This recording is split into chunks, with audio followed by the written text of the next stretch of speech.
ทายาน้ำพร้อมกันแม่แป๊บหนึ่งรอถ่าต้องผีเองมาเลยอาจารย์ตัวชาติตัวขนาดนี้ต่อมาอีกกระสุดแก่บาขนาดได้ชื่อหน้ามาทั้งแม่ใหญ่นงเนาะแม่ใหญ่นงข้ามบุญเฮืองเด้อขนาดเด้อกระยูทั้งสหรัฐอเมริกาคือกันในตอนนี้กระยูรัฐแคลิฟอร์เนียรัฐฟลอริดาเนาะรัฐฟลอริดาคือเซตเนาะหนึ่งเมืองอัสโพโลบีก็ได้มาขอแก่ขอพดเดี๋ยวได้มาตอบบุญแทนคุณในเวลาวันนี้ในที่มือก่อนก็ได้ยกคันคอย่อคันกาบขอบุญพระมีเดชพระคุณพระองค์นำไปสุดไปตรวจอวยอำนวยแล้วได้ปกปักรักษาอันนี้แหละว่าให้ลูกให้ร้านเนี่ยแล้วเนี่ยว่าการเจ็บการเป็นหรือว่าได้มีพยาธิโรคากระติดในเนื้อในกายนี่แหละขน่อยทั้งไม่ตู่นงคำเฮานี่นะคำบุญเฮืองเฮานี่เนาะแม่นงคำบุญเฮืองที่ได้เกี่ยกินบ่แซ่บนอนบ่หลับนี่มีพยาธิโรคาในเนื้อในกายจึงได้เพิ่งบุญเพิ่งคุณได้หอมได้ขอเอื้อนใส่ห้องใส่เดชพระคุณพระองค์ผู้มีฤทธิ์มีเดชไปไว้มาง่ายนำไปคาบไปถอดสาธุทั้งแม่นงเฮานี่ในไงนงเฮานี่เนาะให้สู้ช่วงเพิ่นหายเจ็บทั้งในก็พอได้คาบได้ถอดออกให้เจ็บทั้งนอกก็ให้ได้ช่วงได้หายกำจัดปลาไหลพยาธิโรคานี่กินยาท่าหวานนั่นได้ก็ให้ถึกในช่วงให้เศร้าให้ทั้งแม่ใหญ่นงเฮาคำบุญเรื่องลูกได้ไปเป็นนอนรับฟันดีกินข้าวหวานจานเพียงแท้ในตอนนี้ก็ได้ช่วงหายดีขึ้นแล้วแม่นบ่นี่เนาะโดยขน่อยได้สมดังความมุ่งมั่นปรารถนาแล้วพอฉะนั้นแล้วมื้อนี้ลูกหลานสิได้มาขอแก่ขอโพดเด้อได้มาตอบบุญแทนคุณแล้วอันนี้ต้นกระพึกนี่แหละมีวัตถุปัจจัยเครื่องบริวารทั้งหลายทั้งปวงในนี้ก็ได้ถวายปัจจัย จำนวน6,300,000 กีบเนาะกันเนาะเพื่อสร้างวัดมาอารามเด้อกันเด้อขอเดชพระคุณพระองค์จะได้เป็นสักขีพยานได้เอื้ออวยอยู่หักของลูกของหลานสาธุแล้วก็นำไปคุ้มไปครองพวกปักหักจาของครัวเฮือนชาติลูกหลานทั้งหมดสาธุแล้วสาธุสาธุขอให้เป็นช่วงเศร้าเป็นปกติเด้อสาธุอยู่เย็นเป็นสุขต่อไปสาธุสาธุอายุมันคนยืนต่อไปเขาสู่ปณิพานมีอายุยืนยาวนานต่อไปได้ขนออาจารย์สาธุสาธุเด้อขนอในพุทธบูชาในธรรมบูชาสังฆบูชามาลาบูพังที่ได้บุญพระนั่งกรรมพระนั่งคุณพระนั่งพุทธศาสนาธรรมศาสนาสังฆศาสนาตุสาบูชามาเลยจ้าถูกขาดใจคุณสถานเจ้าแทนคำเหลืองโอ้นี่ก็มีฤทธิ์มีเดชย้ายขนอผู้เกี่ยวกับจิตเมืองขวงเงินไกลไปไหวมากง่ายในตอนนี้ก็ได้ลูกได้ล้านเด้อขนอเด้อสาธุก็อยู่ทางสหรัฐอเมริกาคนใดในตอนนี้เวลานี้ก็ได้มีขันหาดอกไม้ถูกเทียนยกขึ้นไปตอกเท่าในหัวขอบุญขอคุณเพิ่งปรมีเดชพระคุณพระองค์ในตอนนี้ทางที่เฮาอยู่สหรัฐอเมริกาในตอนนี้เวลานี้ก็เจ็บเป็นเย็นวุ่นพญาโรคานั่นแหละขน่อยในตอนนี้เวลานี้อาการเอิ้นว่าสิได้ผ่าตัดเนาะลูกเนาะโดยขน่อยแม่แพ้บ่อยากเศร้าที่เข่าบ่แซ่บมันก็ยังบ่ช่วงบ่หายได้พอแล้วมันเป็นบาดเป็นแผลอยู่ในตอนนี้แล้วอาจจะได้มอบไปตื่นเสียงใจมือได้มามาขอฝากขอให้นำไปขุ่มไปคล้องในขนอดกันครับสาธุและสาธุข้างนอกได้บาดแผลที่มันบ่ช่วงบ่หายในตอนนี้ก็น้ำขาดน้ำทอดให้ลูกนั้นได้กินยาท่าหวานอันใดกายถูกในช่วงในเช้านับแต่มื้อนี้วันนี้เวลานี้ให้ได้เห็นหมากเห็นผลในค่ะ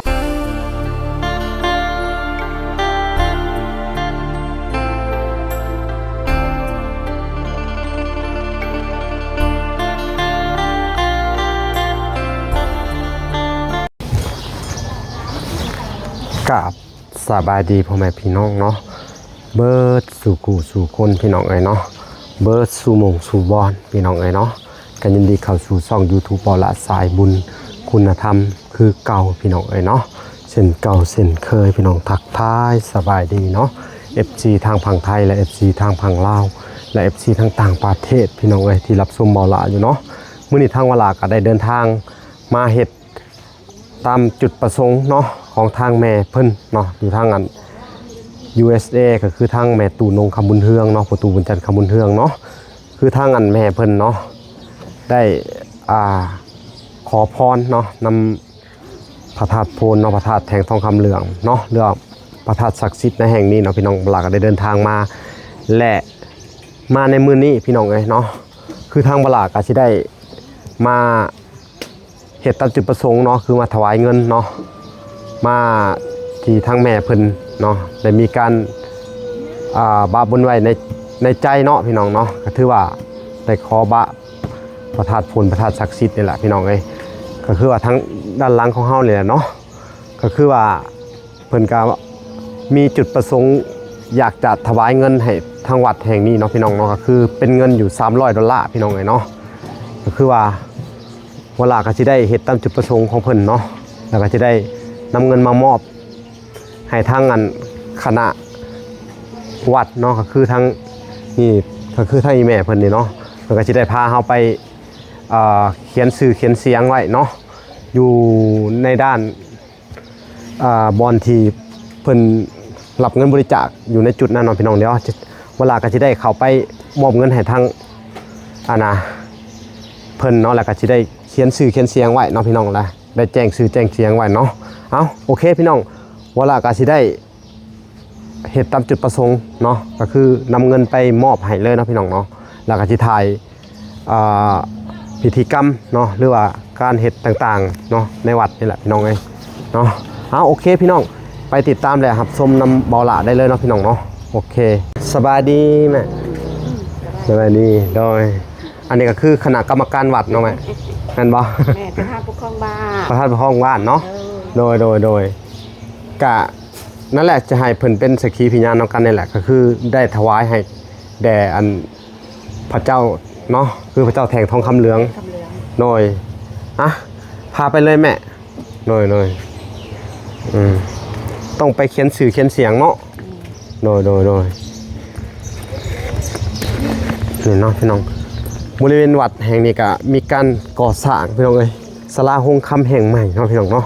ก็น่าจะอยู่ในจุดนี้แหละนี่นะโอ้สวยคนงดงามพี่น้องเอ้ยเป็นเฮ็ดใหม่นี่ก็ได้โอ้คนบ่หลายเนาะโดยแต่ละมือคนหลายนี่แหละพี่น้องเอ้ยก็คือพระธาตุที่ชาวบ้านเนาะหรือว่าทางอันประเทศลาวเฮาที่เคารพนับถือคือนี่พระธาตุองค์อันนี้แหละพี่น้องเอ้ยพระธาตุแทงของคำเหลืองพี่น้องเอ้ยเนาะหลายคนก็ให้ความเคารพนับถือเพิ่นคือเป็นพระธาตุศักดิ์สิทธิ์แห่งหนึ่งพี่น้องเอ้ยที่คู่กับคนลาวเฮามาตั้งส่วนลูกส่วนหลานพี่น้องเอ้ยตั้งแต่ปู่แต่ย่าเนาะเขาไปเขียนแล้วลูกแล้วอยากบะเพิ่มได้บ่ได้บ่เป็นหยังโอ้โดยขนาดนี้ก็สิได้บะให้ทางอันแม่เพิ่นน้ำแน่เนาะทางแม่ตู้ USA พี่น้องเอ้ยเนาะก็คือทางเพิ่นบ่คอยอยู่ดีมีแห้งพี่น้องทางเวลาก็สิได้บะเพิ่มอีกเนาะแล้วก็สิได้พุ่นแหละอีกจักมงเพิ่นดีวันดีขึ้นพุ่นแหละพี่น้องหรือว่าเป็นจังได๋ก็สิได้มาแก้ให้เพิ่นใหม่อีกทีนึงพี่น้องเอ้ยโน่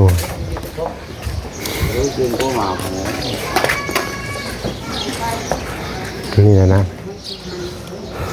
เพิ่นบาเพิ่นเว้าในใจเพิ่นนะโยม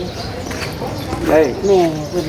ก็ไม่ใช่ก็ได้เว้าแล้วเพิ่นได้หมากได้ผลนะ มาแก้ที่เก่า แก้ก็แก้ด้วยว่าอันเฮาจังสิให้เอาเงินนั่นใส่คันหาหั่นนะมันไปครอบเองเพราะว่าเราเว้าเองเด้โดยบ่ถือก็จะคันเฮ็ดให้มันถือกันเด้อมันเป็นต้นมันจะเป็นที่ตัวแก้พอจะคันมันเป็นอันนึงมันจะถูกหลักการมันพอก็ให้เป็นต้นเลยเสาต้นน้ำแน่ละกาน่ะน้ำแน่เขาบอกม้วนนั่นแหละนี่เป็นต้นเลยนะเฮ็ดจำนวนนึงก็มาสภาพทุกอย่างใส่น้ำโดยเอาบ่ให้ติดเบิดบ่เป็นที่มันดอกแก้อันนี้ครูบาเขาเว้าหั่นมันจะคักนั่นแหละแต่ว่าเป็นจำนวนเงินก็รับแล้วถือลงแล้วก็เมื่อเนาะพ่อแต่ว่าเป็นจำนวนเงินกับ6 ล้านเด้อก็ถวายสร้างศาลในวัดนี่แหละศาลาหงคำเลยอย่างประมาณนี้แหละแต่ว่าแก้แล้วก็เอาไปถวายเขาเฮ็ดเป็นการสร้างศาลเลยก็แล้วมีแต่เขาเก็บเขามาเขาบัญชีเขาบัญชีแล้วก็สร้างศาลคือเก่าโอเคนั่นแหละเนาะใช้ดอกเขาสร้างศาลาใหญ่นี่แหละโดยเดินน้ำมันนี่แม่นเบิดโอ้สาธุโมทนาบุญนะมี2ขั้นตอนเดียวเนาะเอาถ้าจดเลยแม่ตู้นงเพื่อทำก่อเหตุเป็นงานเขาโดยว่ารถนี่มันต้นใหญ่มันติดแม่ตู้นงคำบุญเฮืองนง ทำบุญเลี้ยง อยู่ USA อยู่ เวลาอยู่แล้วอยู่ เอ๊ะนะครับเนาะ USA ฮะ อยู่อเมริกา อเมริกาเลยนะครับ อ่า อืมเนาะ พี่สั่งลูกในเมื่อก่อน โดยเนาะเป็นเงิน$300เด้อ ได้มาไว้ดูว่าใน แล้วก็ได้ว่าในใจเพิ่น บอกว่าบอกเจ้าขอโทษบอกเขาแต่เป็นเงินปี ในเมื่อ โดยอืม อย่าง ตัวนี้ อ่า อย่างนี้ ต้องมีปลายนะบอกมีปลายนะ อันนี้มันเราจะเอาเป็นบูชาขัน เอาบูชาขัน ขันแล้วก็ โดย แล้วมันเหลืออยู่ ปลายมันถืออะไรอยู่ ปลายมันตามเสียง อืม มันเหลืออยู่1 2 3 4 5 6 ล้าน2อ่ะจะได้ไปบูชา โดย เพราะบูชาไปว่าจะคันอีกดิ โดย คันผู้เว่า ขันเพราะว่าแสนนึง โอเค จัดให้นะเด้อเฮ็ดให้แน่ตามที่ตามคลองเนาะโดย ดูบทสบายมาก่อน ก็เลยยาวหันมาดูหลัง อันนี้ก็คือได้มาถวายพี่น้องเลยเนาะแล้วก็ได้มาเฮ็ด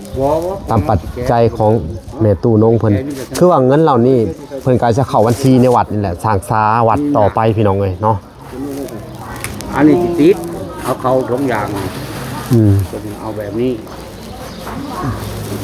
ส่วน ติดเนาะเฮ็ดเป็นต้นเลยเนาะ เป็นต้น อ๋อโดย ก็อันนั้นคือตามมันพอมัน อือฮึ มันจะเป็นแก้เอาไปจะคันมันเป็นแก้เป็นถวาย แต่ในปัจจุบันนี้มันได้ส่วนเศร้าหรือว่าใช้แล้วขาน้อยจึงได้ มาแก้บะ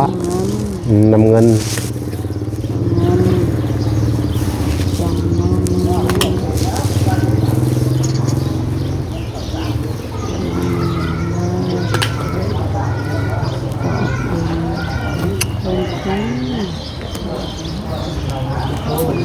คุณเป็นจำนวน6 ล้านเนาะ 300,000 6 ล้าน3 แสนเพื่อสั่งสา วัดต่อ สั่งสาหลักว่าอะไร สาธุเนาะ ให้ประชาชน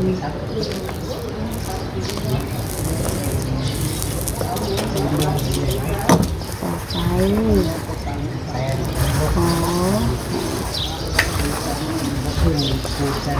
ขอให้ขอแก่นคำเลือง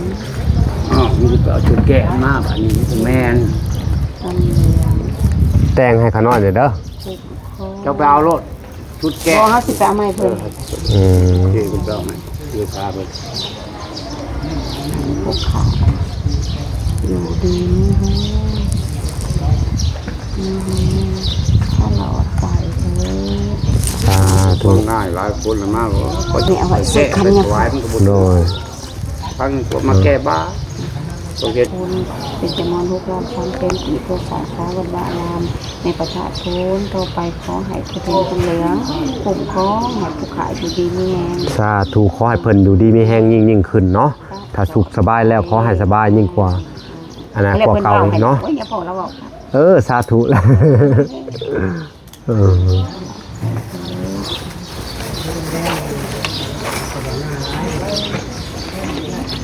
บัดนี้เขียนบาบ่ เห็นบะมันพี่น้องเอ้ยถือว่าเพิ่นได้เฮ็ดเป็นต้นมาสิเนาะแล้วก็ เอาแก้ เต็มนี่เนาะพี่น้องแล้วก็เพิ่นก็สิไปถวาย อันนี้ก็คือเขาบัญชีวัดเรียบร้อยแล้วเนาะแต่ว่ามีแต่ถวายแล้วก็ขอบบอกทางอันพระธาตุโพนเพิ่นนะอันนะพระธาตุแทงทองคำเหลืองเรือพอโพนเนาะขอบบอกเพิ่นพี่น้องเอ้ยว่าได้ประสบอันน่ะหายดีแล้วเนาะประสบความสำเร็จเนาะนั่นแหละ จะถวายตาพระ โดย แล้วถวายนี่เท่าไหร่ โดยนี่เนาะนี่เนาะพี่น้องเนาะ เอาไปบูชาเห็นเอาถวายเป็นว่ามาแล้วสามน้ำมาดันแก้แล้วบูชา นี่แหละพี่น้องเอ้ยก็คือเป็นสถานที่ศักดิ์สิทธิ์พี่น้องเอ้ยในเขตเมืองไซภูทองพี่น้องเอ้ยเนาะแข่งโซนในเขตเนาะแต่ว่าสถานที่ตั้งคืออยู่ทางบันโพนเนาะเมืองไซภูทองเนาะพี่น้องคือว่าพระธาตุนี่ก็เป็นพระธาตุที่มีชื่อเสียงโด่งดังในประเทศลาวนี่แหละพี่น้องเอ้ยในด้านการแบบว่าบะบนพี่น้องเอ้ยบะบนสิ่งใดได้ก็ได้รับประสบความสำเร็จหลายๆหมู่หลายๆบอนเนาะหลายๆทานพี่น้องเอ้ยที่ได้กลับมาบะในพระธาตุแห่งนี้พี่น้องเนาะก็ถือว่าเป็นพระธาตุศักดิ์สิทธิ์คู่บ้านคู่เมืองทางคนลาวเฮาพี่น้องเอ้ยนี่คือว่าพระธาตุโบราณพี่น้องเอ้ยเก่าแก่หลายเนาะแห่งนี้เนาะพี่น้องนี่แหละสถานที่วัดกะสิเป็นแบบนี้เนาะพี่น้องเนาะและก็ด้านนั้นจะมีการสร้างศาลาหงส์ค่ำพี่น้องน่าจะเป็นศาลาใหญ่ที่สุดเนาะแล้วสวยงามที่สุดในแห่งนี้เนาะพี่น้องเพิ่นก็ได้สร้างด้วยงบประมาณนี่หลายพี่น้องเลยพี่น้องเดี๋ยวเราจะเลาะเบิ่งเล็กๆน้อยๆหลังจากที่ให้ทั้งแม่เพิ่นเขียนเรื่องราวให้เรียบร้อยเนาะ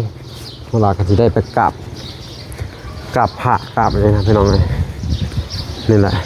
พิธีการบะก็สิประมาณนี้เนาะพี่น้องเนาะมันพอว่าใจขาดมันคือคันบาคันแก่ โอ้เราจะใส่ตังหากต้นนี้สิใส่ต่างหาก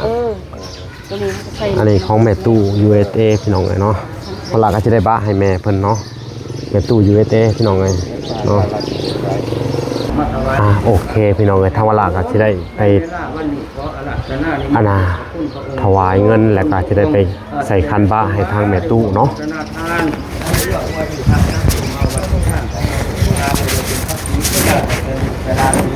นี่นะมาตอนนี้จะหลอกแต่คือในน้ำทั้งแม่คำของแล้วหน่อยเด้อกระป๋องเด้อของเด้อขวดนั่นละโยบางเสื้อเข้ากาดในเมืองไซบุรีแสงสวรรค์นักเดชมาขอแก่ขอพดจะมาได้ต่อเป็นเพียงคนที่ในมือก่อนนั่นกระดูกฝึกงานเพี้ยนไปแล้วแต่มาหยกคันคอหน่อคันกาดก็บุญปรามีพระคุณพระองค์นำไปกลุ่มไปคล้องขอบครัวขันท่านทั้งแม่กำพองความได้ลูกได้เต่าอาหารยูเย็นเป็นทุกข์พวกกลุ่มจุ่มเย็นเลยนำไปสดไปช่วยเอื้ออวยอำนวยสวยเสียสวยพดก็คือทางล่างอินทองแสงทักดาที่อยู่ประเทศสหรัฐอเมริกาอยู่รัฐแคลิฟอร์เนียแล้วก็ให้ทางรัฐชันวานี่เรื่องวันไหนก่อนนี่นะรัฐบาลมือนับยูเดกัน100นึงมาถวายให้ได้สร้างศาลาหงส์ค่ำความพอลูกหลานในปัจจุบันมันก็มอบให้ทางด้านนั้นเด้อทางการจะตั้งพรรครัฐทางทางสหรัฐอเมริกาเนาะแม่เนาะเพิ่นก็ได้แก้ได้พดหรือว่าได้ตอบสนองเงินค่ำกำแก้วที่ยังข้ามยังค่าให้ลูกให้หลานได้สมดังความปรารถนาเนี่ยมื้อนี้ลูกหลานจึงได้มาตอบบุญแทนคุณอะไรนี้คันหาคันแปดด้วยขน่อยเด้อมาเผาสองปล่อยหอมนี่มีข้าวหมากปอกยาได้มาเป็นไก่โควัตถุปัจจัยบริวารต้นก็ละพึก1ต้นก็พร้อมด้วยหมากไม้เก้าอย่าง1ชุดขอเดชพระคุณพระองค์ให้ได้เอื้ออวยหักจับโจมโดยทุกเมื่อหลังยังเมื่อหลังกับบ่ฆ่าบ่ไตบ่ท่วงถ้าเขาเรียกกันโดยข้องเด้อขน่อยขอบโดยสาธุบุญให้บุญเป็นสุขเป็นหลักคุณวงศาก็คือทางเรียนทองเนาะแสงทักษะที่ดูหน้าหลักอเมริกากันนี่แหละชุบปุ๊บกลุ่มชุมเย็นกันการเงินธุรกิจหลักโดยสะดวกต่อไปซะมาแก่แล้วอันนี้โดยสาธุแล้วทายาน้ำพร้อมกันแม่แป๊บนึงรอถ่าต้องตีเองมาเลยสาธุเด้อขน่อยเด้อต่อมาอีกกระสุดแก่บาขน่อยได้ชื่อน้ำมาทั้งแม่ใหญ่นงเนาะแม่ใหญ่นงข้ามบุญเฮืองเด้อขน่อยเด้อกระยูทางสหรัฐอเมริกาคือกันเนี่ยตอนนี้กระยูรัฐแคลิฟอร์เนียรัฐฟลอริดาเนาะรัฐฟลอริดาคือเซตเนาะหรือเมืองอัสโพโลบีก็ได้มา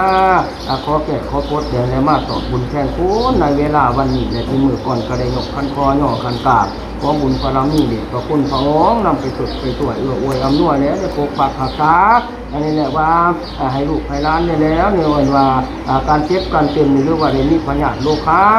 กระติดในเนื้อในกายนี่แหละขน่อยทั้งไม่ตู่นุ่งค่ำเฮานี่นะค่ำบุญเฮืองเฮานี่เนาะแม่นุ่งค่ำบุญเฮืองที่ได้เกี่ยกินบ่แซ่บนอนบ่หลับนี่มีพยาธิโรคค้าในเนื้อในกายจึงได้เพิ่งบุญเพิ่งคุณได้ห้องได้ขอเอื้อนใจห้องใจเดชพระคุณพระองค์ผู้มีฤทธิ์มีเดชไปไว้มาง่ายนำไปคาบไปถอดสาธุ ทั้งในน่องเฮานี่ในไงน่องเฮานี่เนาะให้ส่วนช่วงเพิ่นหายเจ็บทั้งในก็พอได้คาบได้ถอดออกให้เจ็บทั้งนอกก็ให้ได้ช่วงได้หายกำจัดปลาไหลพยาธิโรคค้านี่กินยาท่าหวานนั่นได้ก็ให้ถึกในช่วงให้เศร้าให้ทั้งในไงน่องเฮาคำบุญเรื่องลูกได้ไปเป็นนอนรับฟันดีกินข้าวหวานจานเพียงแท้ในตอนนี้ก็ได้ช่วงหายดีขึ้นแล้วแม่นบ่นี่เนาะโดยขน่อยได้สมดังความมุ่งมั่นปรารถนาแล้วพอฉะนั้นแล้วมื้อนี้ลูกหลานสิได้มาขอแก่ขอโพดเด้อได้มาตอบบุญแทนคุณแล้วอันนี้ต้นตะละพึกนี่แหละมีวัตถุปัจจัยเครื่องบริวารทั้งหลายทั้งปวงในนี้ก็ได้ถวายปัจจัย จำนวน6,300,000 กีบเนาะกันเนาะเพื่อสร้างวัดว่าอารามเด้อกันเด้อขอเดชพระคุณพระองค์จะได้เป็นสักขีพยานได้เอื้ออวยอยู่หาของลูกของหลานสาธุแล้วก็นำไปคุ้มไปครองพวกปักหักจาของครัวเฮือนชาติลูกหลานทั้งหมดสาธุแล้วสาธุสาธุขอให้เป็นช่วงเศร้าเป็นปกติเด้อสาธุอยู่เย็นเป็นสุขต่อไปสาธุสาธุอายุมันคนยืนต่อไปเขาสู่ปณิพานมีอายุยืนยาวนานต่อไปได้ขนาดอาจารย์สาธุสาธุสาธุสาธุสาธุโดยขนาดน้ำมาสักก่อนบัดนี้ทองน้ำหยาดน้ำเด้อแม่เด้อเอาสาธุขน่อยอัญญจักโขตักทินาสังคมีสุปาริจิตาสาธุเด้อได้หับมาผลละเด้อทำประทายแทงทองคำเหลืองให้มาหับห้องจับเอาเด้อให้มาปกปักรักษาให้ส่วงให้เศร้าคุ้มครองมึงแยงแม่ตู้นงต่อไปเด้อบ่ให้มีหยังของค่าได้โดยสาธุสะดวกสบายเลยมีแต่ปกปักรักษาเพิ่นถูกยู่ให้อยู่ดีมีแห้งตลอดไปหั่นแหละบาดนี้เนาะแข็งแรงขึ้นกว่าเก่ากินข้าวแซ่บนอนหลับสบายเด้ออายุมันคนยืนร่ำรวยเด้อสาธุเอาน้ำสุกน้ำละต่อหาลูกสาธุปกปักรักษาลูกหลานต่อไปสาธุเอาโซ่เกี่ยมาให้บัดนี้เอาตะไบเกี่ยอย่างเดียวเอาตะไบเกี่ยนะตัวนี้ก็เขาเพิ่นให้แล้วอันเงินก็ได้แล้วตัวนี้แล้วเอาไว้ครับเอาใส่คันหาน่ะนี่เนาะที่ส่งเนี่ยพ่อคือเก่าอันนี้แม่ห้องบ่ได้บ้าต่อแล้วนี่เอาเครื่องขึ้นหน้าประทาเด้อต้นหมากไม้ต้องย่างหมากไม้กระตาหมากไม้ต้องหิวเบิดกระตาเบิดทงยางโดดแม่หมากไม้มันสิสะดวกเนาะเอาย่อคันขึ้นลูกตั้งใจขอเอาโอ้ยยกคันขึ้นพ่อแม่บ้านตั้งใจเอาสาธุ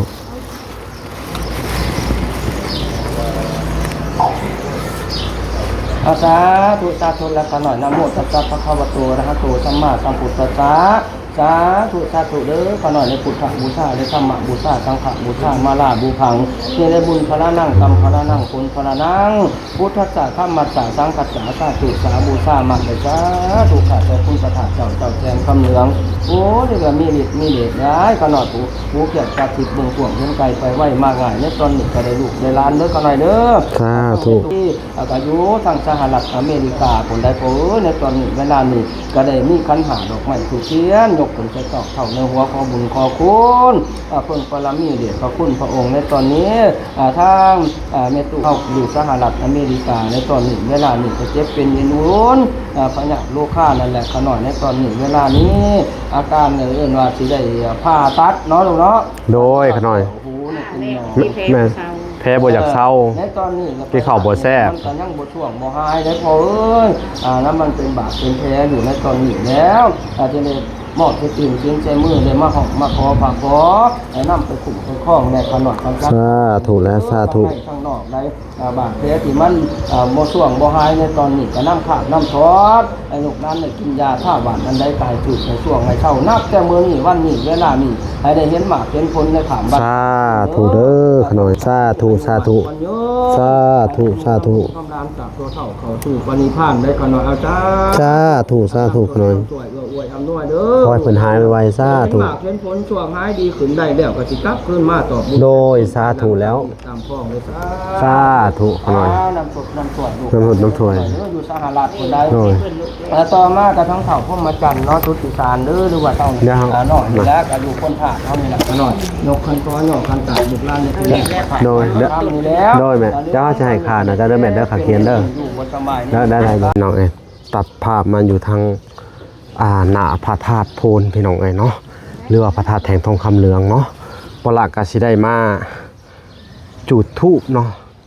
ขอขมาเนาะหรือว่าขอพรสิ่งศักดิ์สิทธิ์ในแห่งนี้พี่น้องเอ้ยเนาะจงบังเกิดเก้าเป็นหมากเป็นผลแก่ลูกหลานเด้อสาธุเนาะขอให้ทางอันพ่อตู้แม่ตู้เนาะอยู่ทางอันอเมริกาพู้นแหละพี่น้องเอ้ยอยู่ทางเมืองนอกคือแม่ตู้นงคำบุญเทืองพ่อตู้บุญจันทร์คำบุญเทืองเนาะขอให้เพิ่นอยู่ดีมีแฮงเบิดสุขสู่คนเนาะนี่เนาะให้แม่โดยแม่เนาะบ้านนี้เวลาก็จะได้เข้าไปขอขมาก่อนพี่น้องไงเนาะนี่แหละเป็นทูบทั้งอีเมลเพิ่นเอามาให้เนาะนี่แหละแล้วก็ไปวางขันเงินอยู่นี่แหละพี่น้องขันเนาะโอเคพี่น้องเวลาก็จะได้เอาทูบเทียนเนาะไปถวายพระเนาะหรือว่าพระท้ายอันถวายหน้าอันพระธาตุพี่น้องเลยเนาะ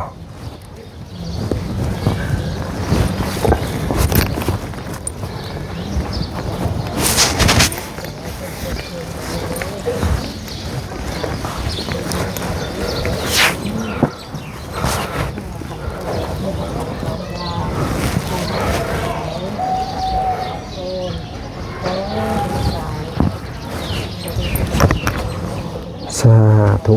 สาธุสาธุสาธุนะโมตัสสะภะคะวะโตอะระหันโตสัมมาสัมพุทธัสสะ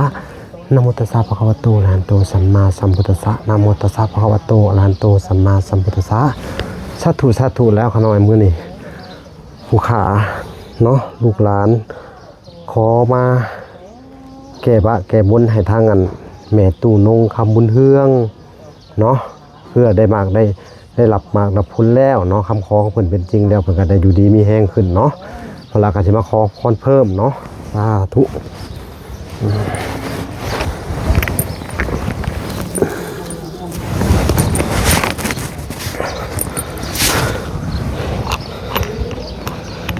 ขอพรสิ่งศักดิ์สิทธิ์ทั้งหลายและขอพรให้แก่แม่ตู้นงคำบุญเฮืองเนาะเดี๋ยวเพิ่นเจ็บเป็นกับเพิ่นหายดีขึ้นแล้วเพิ่นให้ทางโบราณมาขอขมาแก้บะและมาขอให้เพิ่นอยู่ดีมีแหงเด้อสาธุหมดครอบหมดครัวเพิ่นบุญคำนำสู่อายุมันคนยืนร่ำรวยเงินทองต่อไปเนาะดีแล้วเขาก็ให้ดีขึ้นไปเรื่อยๆขอให้สุขกายสบายใจอายุมันยืนเนาะบ่เจ็บบ่ไข้หายเจ็บหายไข้หายพยาธิโรคาซาเด้อเนาะก็คือทางแม่ตู้ USA เนาะคือแม่เพิ่นเป็นปัจจุบันนี่เนาะคือผ่าตัดแผลในหูเนาะก็บ่หายก็ขอให้แผลในหูเพิ่นเด้อพระธาตุโพนพระธาตุแทงทองคำเหลืองอันนั้นมื้อนี้ก็ได้มาบะมาบุญไว้ให้แม่ตู้เพิ่นหายเจ็บหายไข้หายพยาธิโรคาเด้อที่เป็นอยู่เนาะแผลในหูก็ขอให้มันจอดเนาะคือว่าหายให้มันแห้งให้วิตให้เป็นในวางให้แผลจอดสนิทเนาะขอให้พระธาตุไปช่วยปลดปล่อยหรือว่าไปเป่าไปโผดไปพายเพิ่นเด้อสาธุสาธุให้เพิ่นหายเจ็บหายไข้หายพยาธิโรคาที่เป็นอยู่เด้อแผลก็ขอให้หายปกติขอให้เพิ่นมีอายุมั่นคนยืนร่ำรวยเงินทองเด้อสาธุสาธุสาธุเนาะ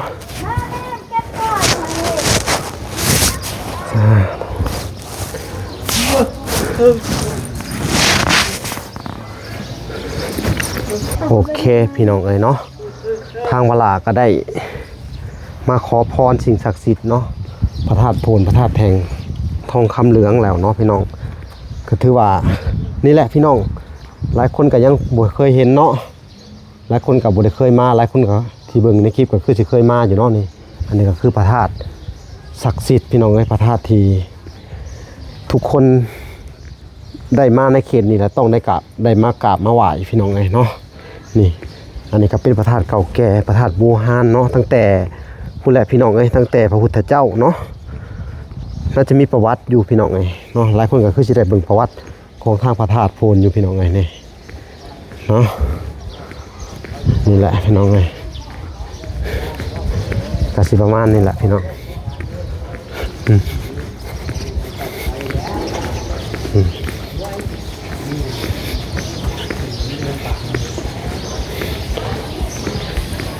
อันนี้กับหอบพระธาตุโพนพี่น้องเอ้ยเนาะแล้วว่าล่ะที่พาทุกคนไปเบิ่งอาณาสถานที่เพิ่นกำลังก่อสร้างใหม่เนาะก็คือว่าอยู่ที่ศาลาหงคำหลังใหม่พี่น้องเนาะเดี๋ยวจะให้ทุกคนไปเบิ่งก่อนเนาะไปติดตามเนาะกันเนาะพี่น้องเนาะพี่น้องเอ้ยเนาะอันนี้ก็เป็นบริเวณห้องพบวัดนะพี่น้องเนาะที่ว่าเพิ่นสร้างใหม่พี่น้องเดี๋ยวเวลาสิพาทุกคนไปเบิ่งก่อนบนวัดที่เป็นสร้างใหม่เนาะพี่น้อง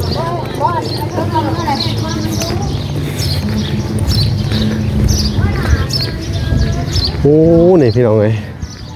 สวยงามมาเลย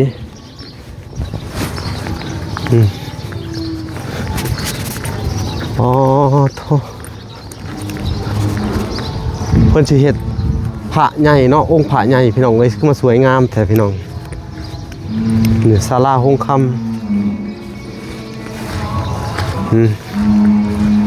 พี่น้องอ๋อโธ่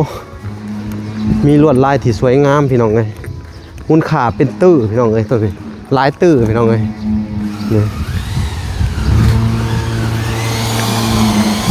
พี่น้องเอ้ยสวยงามเลยเนาะเนาะพี่น้องเอ้ยเพิ่นกำลังติดกะโลอยู่พี่น้องเอ้ยเนาะติดกะโลที่ทางอันวัดนี่เนาะสร้างกะโลนี่คือเป็นกะโลแผ่นละ1,000 บาทพี่น้องเนาะเวลาเคยได้มาถวายให้ทางแม่ตู้ USA แล้วก็ทางแม่ตู้นงพี่น้องเอ้ยแผ่นละ1,000 บาทพี่น้องเอ้ยเนาะคือสิได้อยู่ของแม่ตู้ USA กับ3แผ่นเนาะของแม่ตู้นงนี่ก็คือว่าประมาณ6แผ่นพี่น้องเอ้ยเนาะหรือใดๆเนาะพี่น้องเวลาได้เข้ามาถวายประมาณ 2-3 ครั้งแหละพี่น้องเนาะ2ครั้งเนาะครั้งที่3ก็ครั้งนี้แหละพี่น้องเลยได้มาถวายให้ทางกันแม่ตู้นงคำบุญเทืองเนาะก็ถือว่าได้มาแก้เนาะแก้บาแก้บุญเนาะถือว่าเพิ่นดีขึ้นเนาะก็ถือว่าต้องขอบบุญขอบคุณเนาะขอบคุณเนาะองค์สมมาสัมพุทธเจ้าเนาะแล้วก็พระธาตุโพนพระธาตุศักดิ์สิทธิ์พระธาตุแทงทองคำเลื่อนที่ไปปกปักรักษาเพิ่นอยู่ทางเมืองนอกเนาะก็คือนี่แหละพี่น้องคือว่ากระเสียออกมาประมาณนี่แหละวัดนะประตูโค้งพี่น้องไงแต่ว่าเดินวัดนี่ใหญ่เนาะถ้าว่าเลาะทายเบิดมือกับบ่เบิดเนาะมันเป็นวัดที่ใหญ่ที่สุดในเขตเนี่ยเนาะหรือว่าในแข้งกันสวรรณเขตเนาะทางภาคกลางของประเทศลาวเนี่ยพี่น้องถือว่าเป็นวัดที่ศักดิ์สิทธิ์และก็ใหญ่ที่สุดเนาะที่ว่าคนรู้จักกันทั่วประเทศเนาะถือว่าทั่วโลกก็ว่าแม่นพี่น้องไอ้วัดแห่งนี้เนาะในนามสิ่งศักดิ์สิทธิ์เนาะที่ว่าเพิ่นประดิษฐานอยู่ในจุดนี้เนาะพี่น้องเนาะคือว่าเป็นพระธาตุแห่งหนึ่งเนาะที่ว่ามีชื่อเสียงเรียงนามพี่น้องเอ้ยกว้างไกลไปทั่วโลกพี่น้องเอ้ยเนาะคือว่าส่วนมากอะไอ้คนเขาจะมาทุกแข้งพี่น้องในประเทศลาวเนี่ยมากราบไหว้บูชาขอพรบางคนก็มาบนไหว้เนาะพี่น้องเนาะนี่แหละโอเคพี่น้องเอ้ยคลิปนี้เวลากาจะได้ออกเดินทางก่อนเนาะพอได้มาแต่เช้าๆเนี่ยต้นตะเวนสีตกดินเนาะมันค่ำพี่น้องคือวัดแห่งนี้ก็ใกล้พอสมควรพี่น้องเอ้ยระยะ100 กว่ากิโลจากเวลาอยู่เนาะวันทำงานพี่น้องเอ้ยเนาะโอเคผากไปติดตามคลิปตอนต่อไปเนาะพี่น้องเนาะคลิปนี้ก็จะได้ขอตัวลำลาไปก่อนพี่น้องเอ้ยเนาะโอเคพบกันใหม่คลิปหน้าเนาะคลิปนี้ขอกล่าวคำว่าสบายดีและสวัสดีพี่น้องเอ้ยบ๊ายบาย